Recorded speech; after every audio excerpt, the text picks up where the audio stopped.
With cattle prices up over 10% in just the past year and rapidly climbing, we are being warned that the beef shortage is almost upon us. We have updates in this video from the beef industry and warnings from farmers about where things are going. Let's get into it.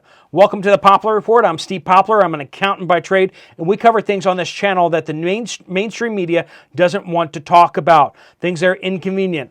They want you to eat bugs, but friends, I like my beef, and I know you probably do too. So we're going to be talking about the beef shortage and the critical issues that are happening out there to keep us from eating beef.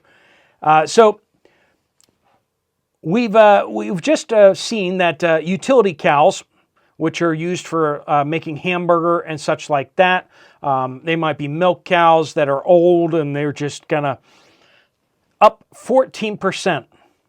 The price of a utility cow, which is probably going to get turned into hamburger, 14% up over last year. Steer calves, which are, young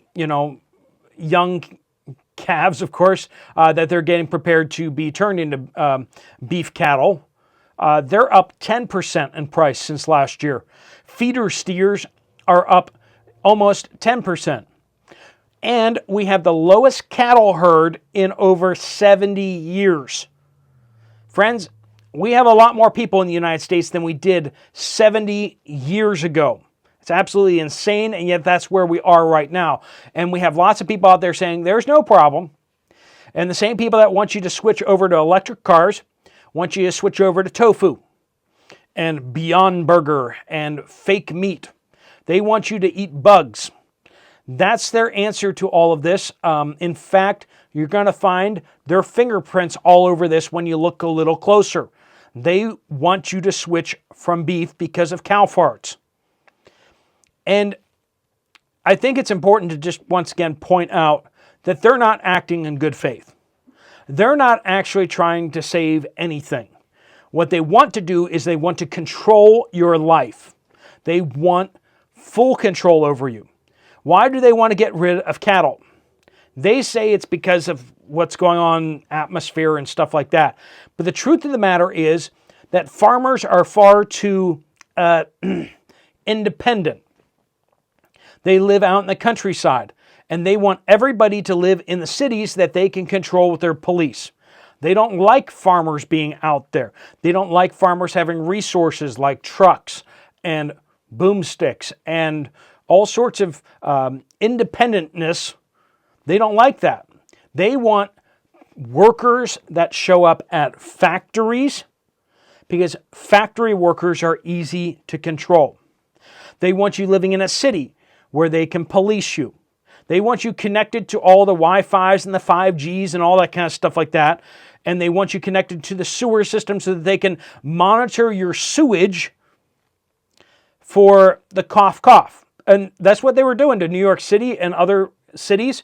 They were actually taking samples out of the sewage system to see how much drugs was in the sewage, so that they could see how much cough was in the sewage, so they could project how many people were sick in the city at any given time. Yes, they want you to put your poo and everything into their system so that they can monitor you. Monitor what you purchase, monitor what comes out of you, monitor everything about you.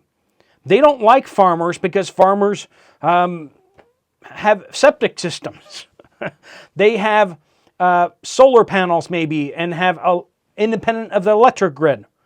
They don't like that farmers have radios. They don't like farmers having pickup trucks. They don't like any of the independentness of farmers. And so that's what they're really attacking. We see that over in Europe. They think the farmers are a little too uppity, and so they're cracking down on the farmers as best they can. They're trying to provoke the farmers to protest, and then they get to arrest the farmers. It's very simple. It's the same policies and the same procedures that they've been doing for many, many years. And so as we go into this with the lowest cattle herd in over 70 years, do the math on that one, friends. We're talking that we're closing in on World War II levels of cattle. And yet we have a lot more people in the United States. And why is this? We have drought, the cost of feed, partially due to the drought as well, in a lot of areas of the United States last year and the year before. Fires. We had a lot of cattle die in Texas. Now that was a little more of a drop in the bucket, but overall it was the cost of feed and drought. And there were low cattle prices before, and so that did impact farmers' decisions to just not have beef cattle anymore. As we were talking to one of the farmers out in South Dakota that I interviewed on this channel, he was saying, you know, to have calves means to get up in the dead of winter and to go out into the snow and check on each of the cows to see if they had given birth yet. And when they have, to take the calves inside and to get them warmed up and to bottle feed them and to nurse them to health. It's like having a newborn baby, right? I mean, the fact is that he was talking about how labor intensive that is. And he's just like, I'm just too old for that. He's just like, it's just not worth it. And friends, that's where we are, where a lot of farmers are just like, it's just not worth it. What do we do then? Well, average beef price last year was $7.90 over the course of last year, which was up about 30% from 2 years prior. Yeah, I know, 3% inflation. Okay, whatever. If you're a government statistician, you can just click off now because I don't believe you. I don't believe your numbers. Your numbers are crazy.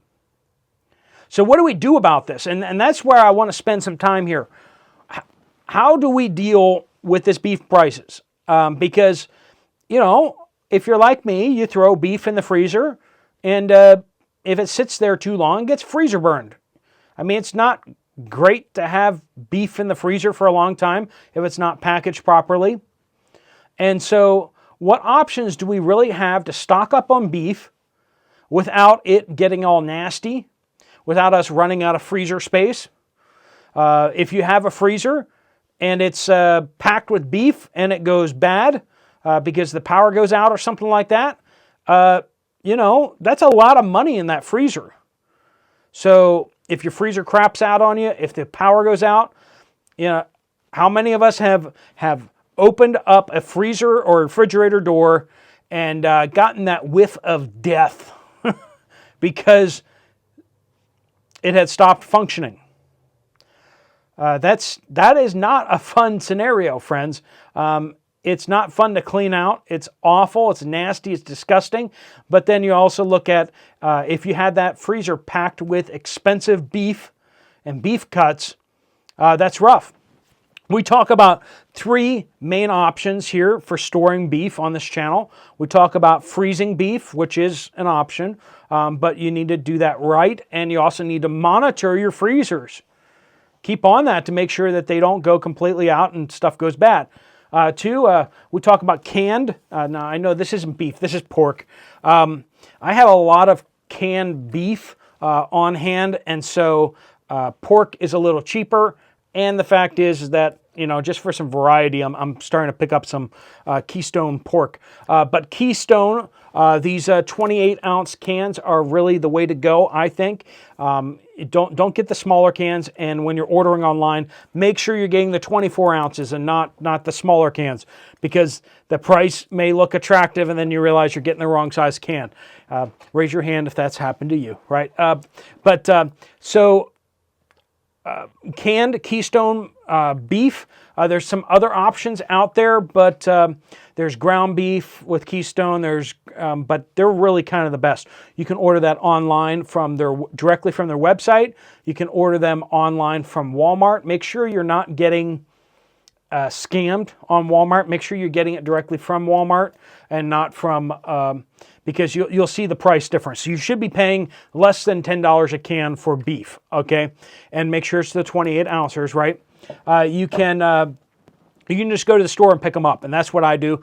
Every time I'm at Walmart, I pick up a few more cans of these just because, you know, it's hard to... They're expensive. I mean, I get it. a 28 ouncer of beef, you're looking for the beef shreds. You're looking at what, nine something. You can get it for just under $9 for the ground beef because it's about $1 cheaper. So I like that. I like getting the ground beef. And so you got some options that way. When it comes to freeze-dried beef, I highly recommend Prepper beef because I've gotten some of those cans and you get like the little tiny crumbles. It's like sausage crumbles, whereas like Prepper beef comes in the big chunks. So you have big pieces of meat. That's bigger than what I usually cut my my steak into when I have steak. I cut smaller chunks in that. So that's a really workable size. These are all freeze dried. This package to last. They're basically designed to last 20 years. They say 10 plus year shelf life, but it's freeze dried, and that's packed just good for everything. This is a New York strip steak, which tastes awesome. And Prepper beef does have a bunch of sales going on right now. If you actually follow the link down below, you actually get there and you can get up to 25% off if you sign up for the subscription. If you put your order in as a subscription, and then you can cancel the subscription afterwards, that works. Or you can just keep the subscription and keep getting stocked up. Freeze dried is not the cheapest way to go, but it is the best tasting, the best way to go.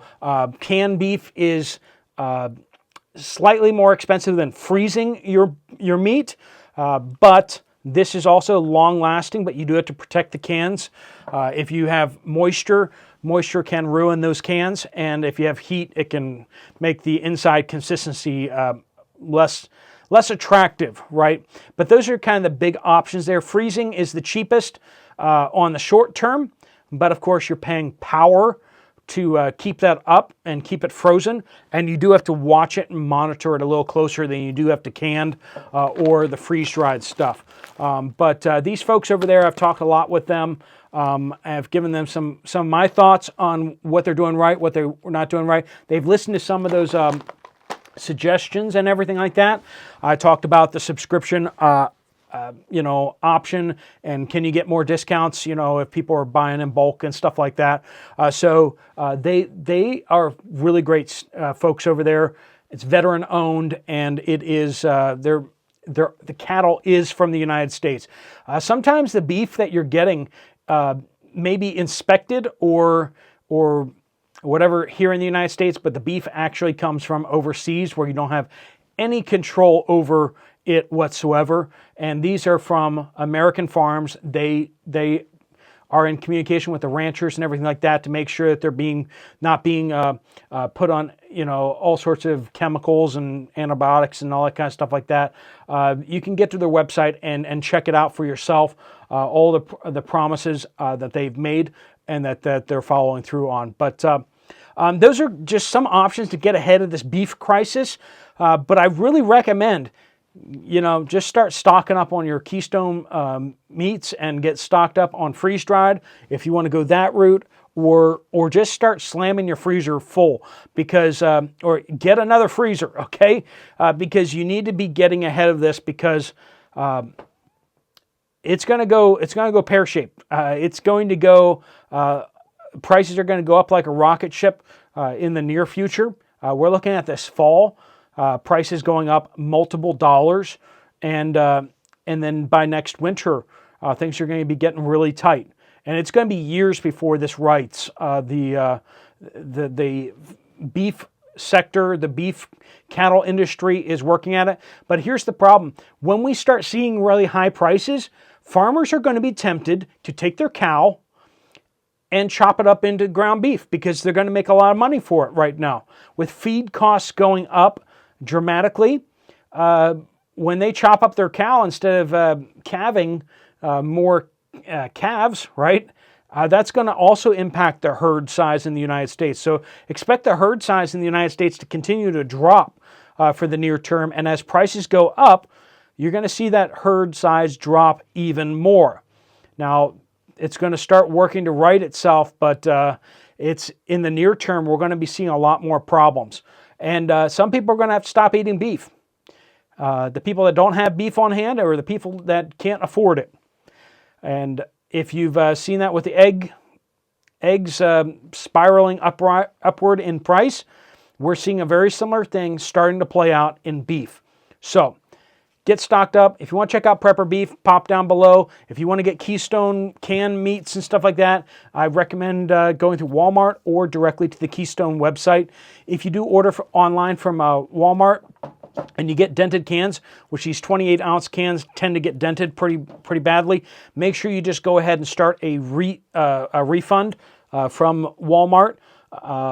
And that way you will get made whole on that. They'll let you know whether you need to drop off the cans at the store or whether you can just keep the dented cans. But they'll either send you new cans or they will give you your money back on those cans that got dented.